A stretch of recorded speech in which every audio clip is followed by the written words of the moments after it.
Hello, hi and welcome back to my YouTube channel. For the yang baru dalam channel ni, korang jangan lupa tekan button like and subscribe. And I just nak remind you guys macam biasa, kalau korang nak share story dengan I, korang just DM je I dekat Instagram. Link dekat description box dekat bawah. Okay guys, without wasting any time, let's roll the intro.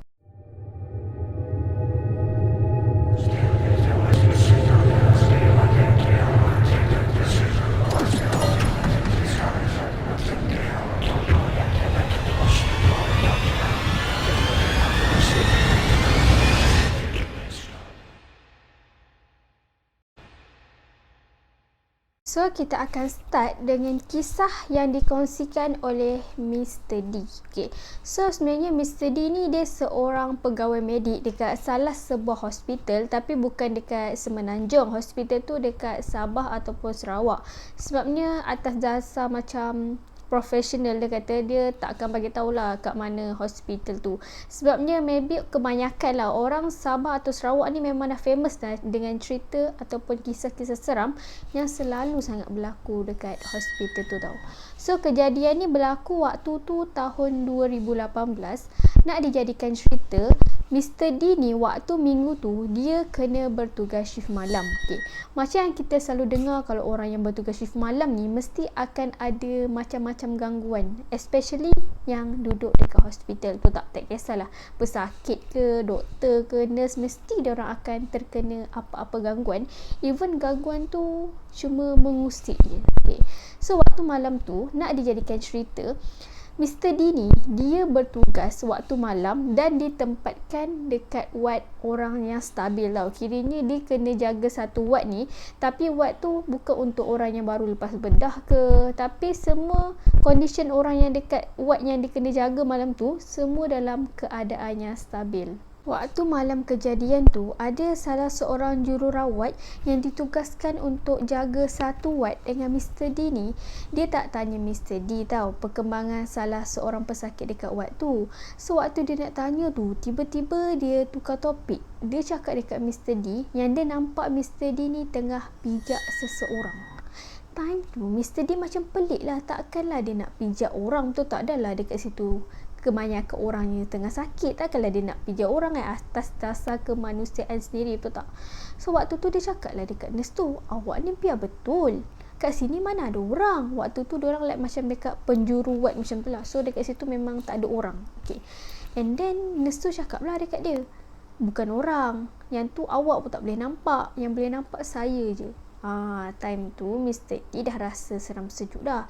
Tapi dalam masa yang sama, dia fikir like macam nurse tu saja nak takut-takutkan dia waktu malam, ataupun nurse ni saja nak reka-reka cerita waktu tu. So dia pun macam biasalah jalankan tugas dia macam biasa, pergi cek pesakit, tanya perkembangan, like macam berbual-bual macam tu kan. Tiba-tiba je guys, si Mr. D ni terdengar salah seorang pesakit dekat ward tu menjerit kuat gila. And time tu juga Mr. D ni lari bergegas-gegas lah pergi dekat pesakit tu. Yalah takutlah ada apa-apa yang terjadi dekat pesakit tu kan. And then bila Mr. D sampai je dekat dia, dia cakap dekat Mr. D, doktor, kenapa ada salah seorang nurse ni, dia bagi ubat dekat saya. Then bila dia bagi ubat, dia terus belah. And then bila saya tengok ubat tu, dia berubah jadi cacing tanah. And then Mr. D macam pelik lah, nurse yang mana satu? Sebabnya dia kata nurse dekat hospital tu takkan sebarangan bagi ubat ikut apa yang dia cakap ataupun apa yang diorang dah tetapkan masa ni untuk bagi ubat dekat pesakit. Kiranya memang tak boleh sembarangan bagi ubat dekat pesakit ikut masa diorang sendiri tau. Okay. And then pesakit tu cakap juga, nurse tu waktu dia bagi ubat, dia tak tunjukkan muka dia. Dia just tunduk ke bawah je, and then dia terus beredar pergi. Nak dipendekkan cerita, keesokan hari tu Mr. D ni dia tengah masuk lift untuk pergi dekat office dia. And kebetulan pula time tu dia satu lift dengan Mr. Alex.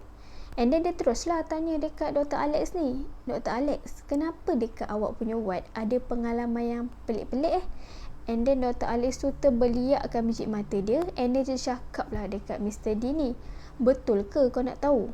kalau kau nak tahu, sebenarnya sebelum kau ditugaskan untuk berkhidmat dekat hospital ni, ada salah seorang jururawat perempuan ni, dia mati sebab bunuh diri, and kematian dia tu sebab dia agak tertekan tau. Dan kebetulan pula guys, dia bunuh diri dekat bangunan yang sama, dan ward tu pula ward yang Mr. D jaga malam tadi, which is ward ke-5. And then dia cakap dekat Mr. D, kalau awak rasa awak bertuah jaga dekat ward tu, mesti awak akan jumpa salah seorang nurse ni yang akan tunduk je muka dia dekat bawah, dan dia selalu ada dekat bilik yang hujung, which is bilik rawatan yang paling hujung sekali. And then Mr. Dean cakap lah, memang beruntung sangat lah dia malam tadi, sebab dia sebenarnya dah terjumpa dengan nurse tu. Okay. So tu je lah kisahnya dikongsikan oleh Mr. D berdasarkan kepada pengalaman dia menjadi pegawai medik dekat salah sebuah hospital yang terletak dekat Borneo. Guys, malam ni bukan satu cerita je untuk korang, tapi dua kisah tau.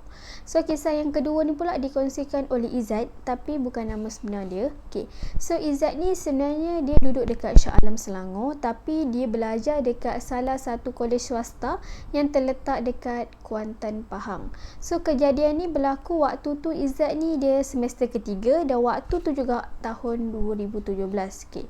So, nak dijadikan cerita, selalunya hostel dekat asrama ni akan ditetapkan kan, and waktu tu juga kalau kita dah sem yang ketiga, kiranya pihak you ni ataupun pihak kolej ni, diorang akan bagi kebebasan untuk kita stay luar, kiranya kalau nak menyewa ke, nak stay dengan parents, ataupun kita nak stay dalam kolej tapi kita kena buat permohonan dulu, tu tak?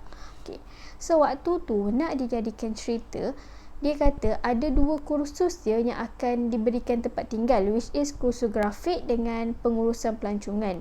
Dan waktu tu juga si Izzat ni dia kursus grafik, so dia dapatlah tempat tinggal. Dan tempat tinggal ni dia kata agak selesa jugalah apa yang kolej sediakan, sebabnya dia duduk dekat satu perumahan teres 2 tingkat dekat Bandar Kuantan.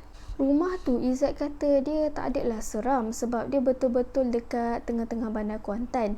Tapi kalau waktu malam, rumah tu dia agak sunyi sikit tau. Okay.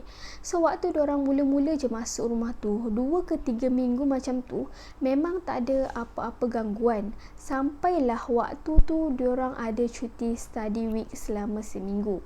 So adalah kawan dia dalam seorang dua macam tu yang akan manfaatkan cuti dia untuk balik kampung. Even waktu tu hanya cuti ulang kaji, bukan cuti yang semester break tu tau. Sebabnya diorang jarang balik kampung kan, so dapat cuti yang agak panjang macam seminggu macam tu.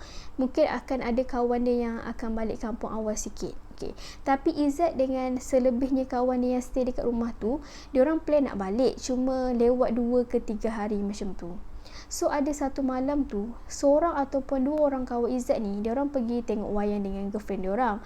Tapi adalah yang selebihnya sikit tu, dalam seorang 2 lagi macam tu, diorang tidur dekat luar, kiranya dekat rumah diorang punya kawan macam tu lah. Tapi malam tu dia kata memang tak balik rumah. So rumah tu waktu tu tinggal 3 orang je, 3-3 Melayu, Izzat, Haikal dengan Khairul. Okay.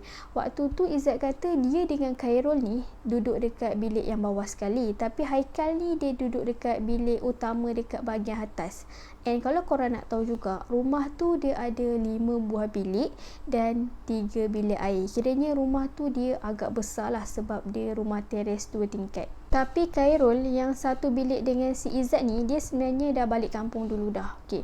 So nak dijadikan cerita, rumah diorang ni kan ada 3 orang. Izzat, Haikal dengan seorang lagi ni sebenarnya nama dia Ganesh. Okay, Ganesh ni sebenarnya berbangsa India dan beragama Hindu. So bilik dia memang dia seorang je, memang diorang khaskan bilik dia seorang je, berhadapan dengan bilik Izzat dekat tingkat bawah sekali. Okay. Sebenarnya sebab diorang ni letakkan Ganesh seorang, selalunya kalau orang India ni ataupun orang yang beragama Hindu ni, kalau diorang semayang, diorang akan guna kemenyan kan. Okay. So kalau si Ganesh ni dia nak semayang, dia akan buka tingkap dia supaya bau-bau kemenyan yang dia semayang tu dapat hilang daripada bau dekat dalam rumah tu sebab dia takut ganggu penghuni Melayu yang lain. Disebabkan malam tu diorang tinggal bertiga je, so diorang bertiga ni fikir like macam nak sembang-sembang lah dekat ruang tamu, borak-borak sebab yelah ada yang nak balik kampung, ada yang tak balik malam tu, so nak dijadikan cerita diorang ni bosan sangat, diorang pun sembang lah sambil tengok TV, gelak-gelak apa semua. Waktu tu tiba-tiba je guys, diorang bertiga ni terdengar ada orang tengah tendang pintu tandas kuat gila daripada dalam, like macam orang yang daripada dalam tandas tu dia suruh orang luar buka pintu tandas sebab terkunci. Seakan-akan macam tu lah. Dan tendangan dia tu Izzat kata memang kuat sangat-sangat sampai diorang bertiga ni terdiam. Diorang bertiga ni tiba-tiba ambil masa untuk tenang sekejap tau, tanpa bersuara apa pun, dan benda tu pula dia berhenti juga time tu.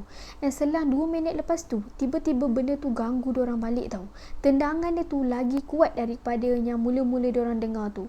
And teruslah si Haikal ni dia pantas buka YouTube dia buka ayat suci Al-Quran dalam tu, dan benda tu pun senyap guys, memang tak ada berbunyi langsung.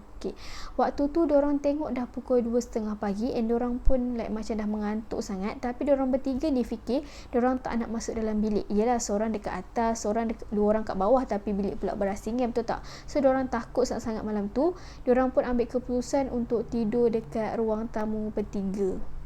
Belum sempat dia nak lelapkan mata, diorang bertiga ni nak tidur, tiba-tiba bunyi tu datang balik guys. Gangguan dia kuat sangat-sangat dan tendangan dia tu lagi kuat daripada tendangan pertama dengan tendangan yang kedua tu tau. Dan dia bukan juga main pintu je, tapi dia main bau kemenyan daripada bilik si Ganesh ni.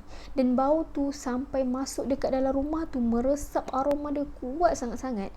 Tapi kalau nak kata si Ganesh ni nak sembahyang dalam bilik dia, sedangkan si Ganesh ni memang ada kat ruang tamu dengan diorang. So siapa yang buka bau kemenyan tu? Si Ganesh ni cakap dia akan simpan tempat kemenyan tu elok-elok tau, bagi macam tak nak siapa-siapa usik sebab takut bau dia kuat sangat. And then guys, ada jugalah benda yang tukang usik si Ganesh ni punya tempat kemenyan. So disebabkan bau tu kuat sangat, diorang tak dapat nak tidur malam tu. So diorang bertiga ni terpaksa duduk dekat tempat parking kereta betul-betul dekat depan rumah diorang tu sampai pukul 7 pagi guys. Dan tepat-tepat pukul 7 diorang masuk rumah, diorang kemas barang apa semua, dan time tu juga diorang balik dekat rumah parents masing-masing.